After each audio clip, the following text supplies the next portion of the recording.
ब्रज में लडुआ बटे।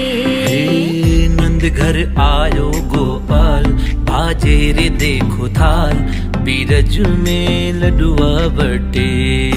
नंद के आनंद भयो जय कन्हैया लाल। न्यूज़ 9 भारतवर्ष के सभी दर्शकों को एस्ट्रोलॉजर अंशु की ओर से श्री कृष्ण जन्माष्टमी की हार्दिक बधाइयाँ एवं शुभकामनाएं। बाजे रे देखो थाल, बीरज में लडुआ बटे। नंद के आनंद भयो जय कन्हैया लाल। श्री कृष्ण प्राकट्य जन्मोत्सव प्रतिवर्ष हम बड़े धूमधाम से मनाते हैं। इस वर्ष भी तिथि एवं नक्षत्र के अंतराल की वजह से यह पूरे भारत देश में अलग अलग स्थानों पर दो अलग अलग दिनांक यानी कि 11 अगस्त और 12 अगस्त को मनाया जाएगा। आप श्री कृष्ण जन्माष्टमी का उत्सव दोनों में से जिस भी दिनांकों को मना रहे हैं, लेकिन बताने जा रही हूँ आपको कुछ वो महा उपाय जिनको करके चाहे आप शत्रु पर विजय प्राप्त करना चाहते हो या आप संतान संबंधी किसी समस्या से परेशान हो, चाहे आप पुत्र रत्न की कामना चाहते हो या फिर आप राजनीति में सफलता चाहते हो, आप प्रेम संबंध में कोई समस्या का सामना कर रहे हो या आपके घर में कोई वास्तु दोष हो, इन महा उपायों को करके आप सभी समस्याओं से निजात पा सकते हैं। साथ ही बताऊंगी आपको पूजा में शामिल करने जाने वाली कुछ बातों को जिनको करके आप अपने जीवन में शुद्धता को ला सकते हैं और श्री कृष्ण के आशीर्वाद को प्राप्त कर सकते हैं। तो आइए बात करते हैं सबसे पहले पूजन में शामिल किए जाने वाला एक बात। अब बताने जा रही हूँ आपको श्री कृष्ण जन्माष्टमी पे किए जाने वाला पहला महा उपाय। यदि आप शत्रु से परेशान हैं या शत्रु पर विजय प्राप्त करना चाहते हैं या राजनीति में सफलता प्राप्त करना चाहते हैं, तो आप इस दिन श्री कृष्ण के चरणों में बैठ जाएं और उनसे अपना सारथी बनने के लिए प्रार्थना करें। दक्षिणावर्ती शंख की स्थापना जरूर करें और जो लोग राजनीति में सफलता चाहते हैं वे लोग भी यही उपाय करें। लेकिन इसके अलावा आप श्री कृष्ण को पीले रंग के या केसर या भगवा रंग के वस्त्र जरूर पहनाएं। ये उपाय करने से निश्चित ही आपकी समस्या का समाधान होगा। अब बात करूंगी उस पहली वस्तु की जो आपको पूजन में शामिल करना है। हार श्रृंगार एवं परिजात के पुष्पों को पूजन में जरूर शामिल कीजिए और इसे श्री कृष्ण को अर्पित कीजिए। यह पुष्प श्री कृष्ण को अत्यधिक प्रिय है। अब बात करूंगी आपकी दूसरी समस्या के लिए महा उपाय की। यदि आप संतान की समस्या से ग्रसित हैं या अभी तक आपको संतान सुख की प्राप्ति नहीं हुई हो या आप पुत्र रत्न की प्राप्ति चाहते हो, वैसे तो पुत्र और पुत्री में कोई भेद नहीं है, लेकिन फिर भी अगर आप पुत्र रत्न चाहते हैं तो इस दिन आप गोपाल यंत्र की स्थापना अपने घर में कीजिए और संतान गोपाल यंत्र का जाप कीजिए। साथ ही साथ एक पालने में श्री कृष्ण को बिठाइए, उसमें एक सुनहरे रंग की डोरी लगाइए और पति और पत्नी दोनों साथ में उन्हें झूला झुलाइए और श्री कृष्ण से अपने संतान की प्राप्ति की प्रार्थना कीजिए।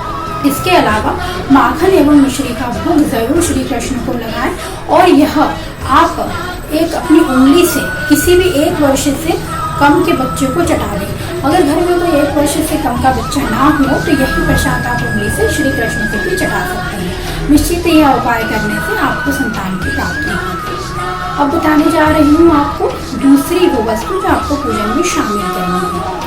इस दिन आप चांदी की एक छोटी सी बांसुरी ले लें और उसे पूजन में रखें। पूजन के बाद उसे आप अपने घर की तिजोरी या किसी भी धन स्थान में रख दें। यह उपाय करने से आपके जीवन में मधुरता बनी रहेगी, साथ ही धन धान्य की परिपूर्णता भी रहेगी।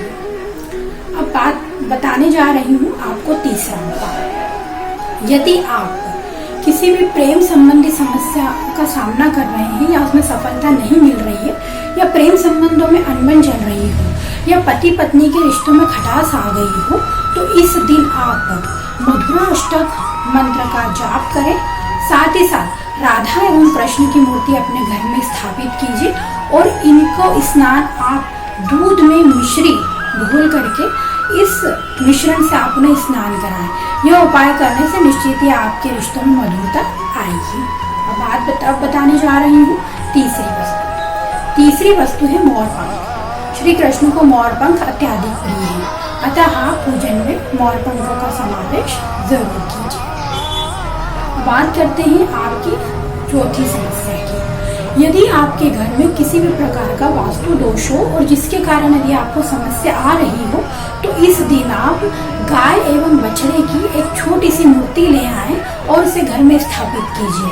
यह उपाय करने से आपके घर में किसी भी प्रकार की वास्तु दोष होगा या उसकी कोई समस्या होगी तो वह दूर हो जाएगी। और बताने जा रही हूँ आपको चौथी वो वस्तु जो आपको पूजन में शामिल करना है। पूजन में शामिल की जाने वाली चौथी वस्तु है तुलसी के पत्ते। आप भगवान श्री कृष्ण को किसी भी चीज का भोग लगाएं, लेकिन उसमें तुलसी के पत्तों का समावेश अनिवार्य रूप से करें। अब बताऊंगी आप सभी को किए जाने वाला एक अनिवार्य महाउपाय। यदि आप किसी भी ग्रह की समस्या से ग्रसित है, यदि कोई भी ग्रह यदि आपको पीड़ा दे रहा हो, तो इस दिन आप गाय को चारा अवश्य खिलाएं।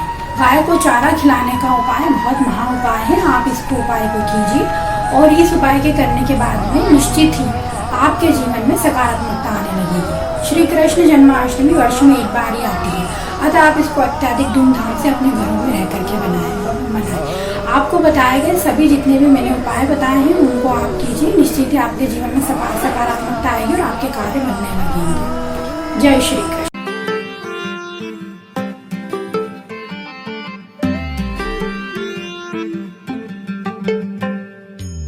नंद घर आयो गोपाल, बाजे रे देखो थाल, बिरज में लडुआ बटे। नंद घर आयो गोपाल, बाजे रे देखो थाल, बीरज में लडुआ बटे।